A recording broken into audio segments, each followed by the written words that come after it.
Hey guys, Neil Waterhouse. Received an email from Justin Bishop asking, what is more profitable, dropshipping or importing? Now it's a great question, Justin, and making the right decision here based on your own personal circumstances makes a massive difference to how much money you can make in the next 3 months, 12 months and beyond. Bottom line is profit margins can be higher with importing. However, it really comes down to not just profit margins, but which strategy can make the most money for you, and it comes down to whether or not you wish to outlay any cash. Importing requires cash up front to pre-purchase inventory, whereas dropshipping doesn't. In fact, you can start a dropshipping business right now with less than $100. The downside with building a full-time importing business, it costs tens of thousands of dollars to pre-purchase inventory, if you want to be a full-time seller. As the host and founder of the 4 largest eBay and Amazon meetup groups in Australia, with thousands of members, I get to see who is making the most money. Now, don't get me wrong about importing. I love importing, and we've been importing now for over 30 years.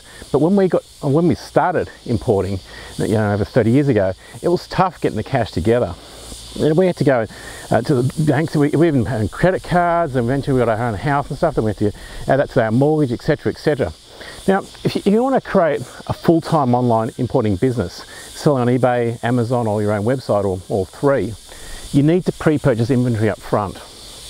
On average, for an online import business to make $1,000 profit per week after all expenses, most sellers invest around $36,000 pre-purchasing inventory. Now, the reason it costs so much is you need to order the inventory from, say, China, Malaysia, Vietnam, or wherever.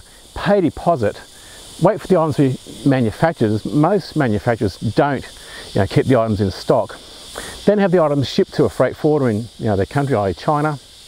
Then have the items shipped to your country, then clear customs, and then you can list them on your marketplace, either eBay, Amazon, or your website, or all three.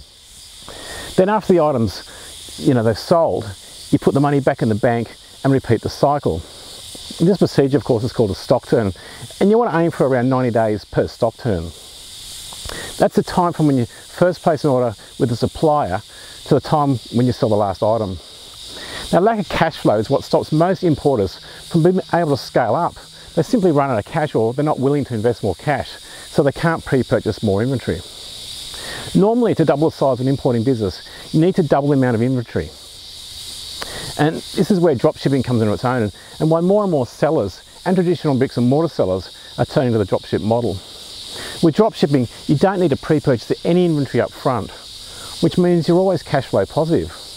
And you can build a business to any size, no matter what your personal cash flow is like, and you can start building a business straight away. Bottom line with dropshipping is you can list as many items as you like. If the supplier has the item, you can simply list it without needing to pre-purchase it first. Now, for anybody who's not prepared to invest cash up front, pre-purchase inventory, dropshipping can be a great solution. Then later on, when you're ready, you can start importing your top-selling dropship items. You can also start importing your top-selling dropship items and then private label them. That's all for this week. Please scroll on down, leave a comment from below. Until next week, list more, sell more. This is Neil Waterhouse.